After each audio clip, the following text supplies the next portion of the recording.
checks to see who'd get into them. But every car on the road belonged to someone who lived there, and finally I came to accept that whoever it had been, they were gone.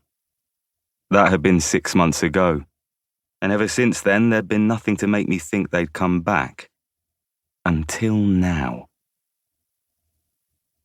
I filled Hobbs's water bowl, and then it was time to go to work.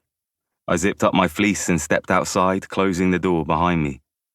The black minivan was still there. I walked away up the road without looking back, then turned the corner. As soon as I was out of the minivan's line of sight, I stopped. I could make out its blurry reflection in the ground floor windows on our street, and I waited to see if it would start moving. 1 minute passed, then 2. The reflection didn't move. If they were following me, they should have driven off by now. Maybe I was being overly suspicious. After all, the men from 2 years ago had always used the same car, and it hadn't been this one. I turned and set off for the station. I kept glancing over my shoulder as I walked along Plaistow Road, watching for the minivan's black shape in the busy A-road traffic. But it didn't appear. My name is Stephen Oakwood, and I'm 20 years old. I was raised by my dad, grew up and went to school here in Plaistow, and apart from one big secret that I'll get to later, I used to have a pretty normal life. That all changed a few months before my 18th birthday when my dad disappeared. The next few years were rough. Living alone in London is hard unless you have a lot going for you, which I didn't. To begin with, my plan was to wait for my father to come back and maybe even go and look for him. But I quickly found out that just making enough money to live on was so all-consuming that it didn't leave me time for much else. For the first year or so, I was able to get a job with an old friend of my dad's who ran a bar. But when the bar closed, my money ran out. I got evicted and had to move in with my aunt. Living with my aunt and uncle let me get back on my feet, but it was clear from the beginning that there was a definite limit to how long they were willing to put me up. I couldn't afford a flat, but I could just about afford a room in Plaistow, so long as I worked full-time. And so after a stint at a call centre, bad, and a job at a different bar, worse, I found my way last winter to a temp agency that hired office workers for the civil service. Which was why, that morning, I took the District line to Embankment and walked south along the Thames to the Ministry of Defence. Saying I work at the Ministry of Defence makes my job sound more exciting than it really is.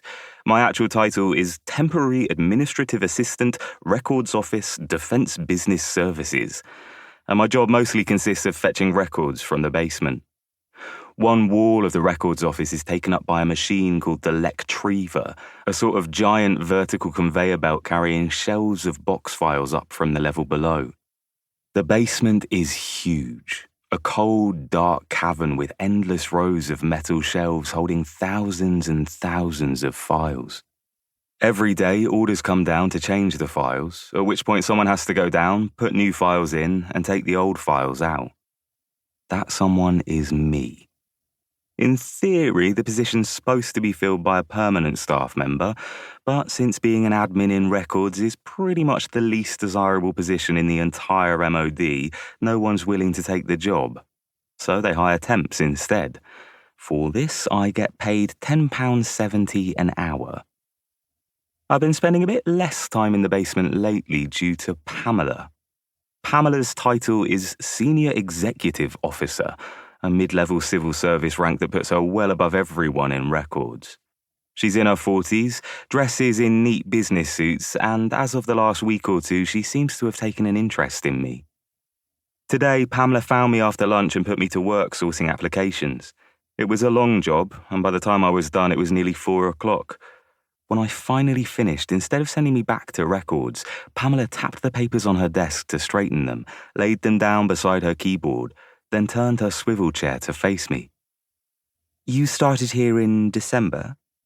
Pamela was giving me a considering sort of look that made me wary. I nodded. "You said you were thinking about applying to university," Pamela said. "Did you?" "No," I admitted. "Why not?" I didn't answer. It's no good just ignoring these things. You've missed the UCAS deadline, but you could still get into clearing. Okay. Don't just say okay, Pamela told me. That records office post won't stay vacant forever.